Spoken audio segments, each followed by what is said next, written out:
Greetings. I'm Dr. Beverly Rubik, a biophysicist and board member of the US Psychotronics Association. I'd like to tell you a little bit about Psychotronics and our upcoming conference in July 2016 in the Chicago area.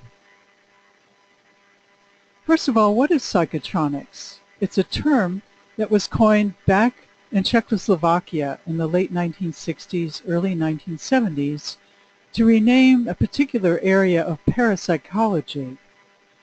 You probably know that psycho means mind, tron means apparatus or device. And this field started with people making devices that worked with mental intention to do practical things, such as move matter, heal sick organisms, improve crop yields, even to sharpen razor blades, which were scarce in those days behind the Iron Curtain. So psychotronics today is the study and application of intention, energy, and the physical world.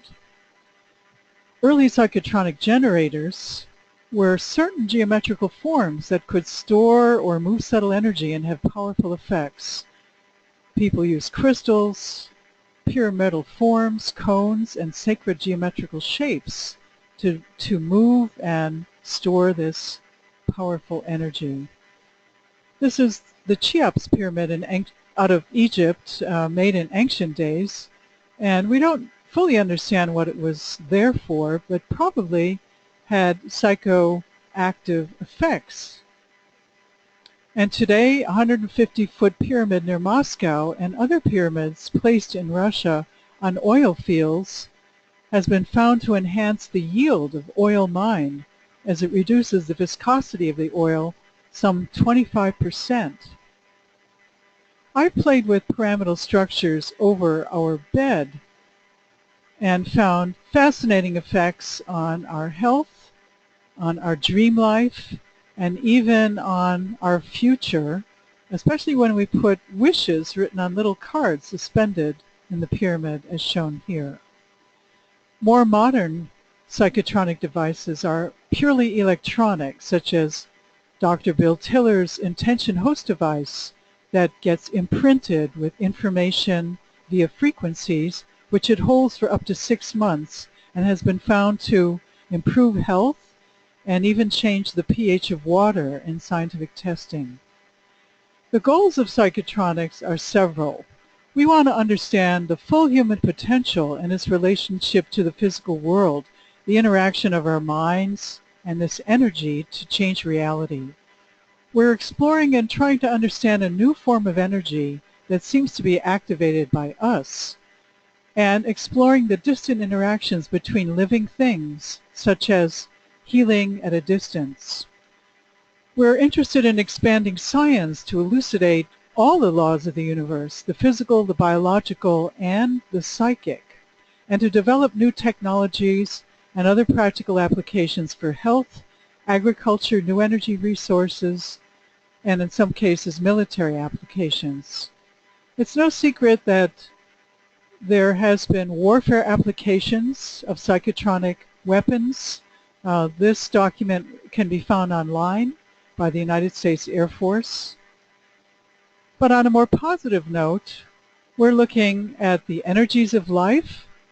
For example, counting the particles of light coming out of the chakras and the palms of the hands and their association with healing and extraordinary inner states, so-called biophotons. And this fits with ancient ideas from Theosophy about 100 years ago, who activated healing centers in the body, again, the minor chakras in the palm of the hand, and the whorls of energy coming out of the fingertips. But of course, all of this goes back to the ancient Eastern cultures, many thousands of years ago, who elucidated the subtle energy bodies. And today we have new scientific tools that give us windows into the etheric or energy body of the human. This is the BioWell device that comes to us from Russia and is a form of high voltage electrophotography made digital, such that a fingertip is put into the black hole of the device, electrified on a plate, and lo and behold, a circle of light comes out around that finger, yielding a beautiful pattern of light such as this, which can be software analyzed. Here's an example of biowell photos from the fingertip at ordinary baseline in the normal resting state. On the left-hand side here, it doesn't look ideal because it's not a perfect circle of light. It has some gaps and discrete sparks. And after treatment by a sham or placebo, actually the energy field is improved, as shown here, with some of it filling in, making a more perfect circle of light. And after a subtle energy treatment, the fingertip energy looks even better than placebo, showing that these things are indeed effective, stronger than placebo effects. What really is subtle energy? We're going to explore that question on a panel at the upcoming US Psychotronics conference.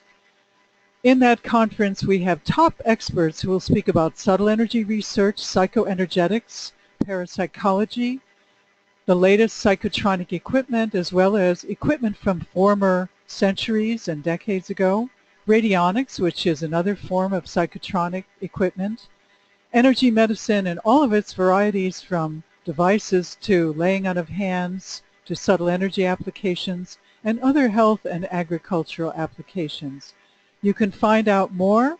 Here's a poster from our website. The conference is July 15th through the 17th, 2016 at the Wyndham Suites Glenview Hotel in Illinois, close to O'Hare Airport. It's our 38th annual conference, so we've been exploring these areas for a very long time. And this time the conference is on subtle energy, past, present, and future, featuring a number of experts such as Don Paris, William Tiller, Carl Merritt, Ellen Camby, Ludi Larson, Linda Lancaster, Dean Radin, myself, Glenn Ryan, and others. You can find out more and register online at www.psychotronics.org. And we also have a Facebook page. We look forward to seeing you there.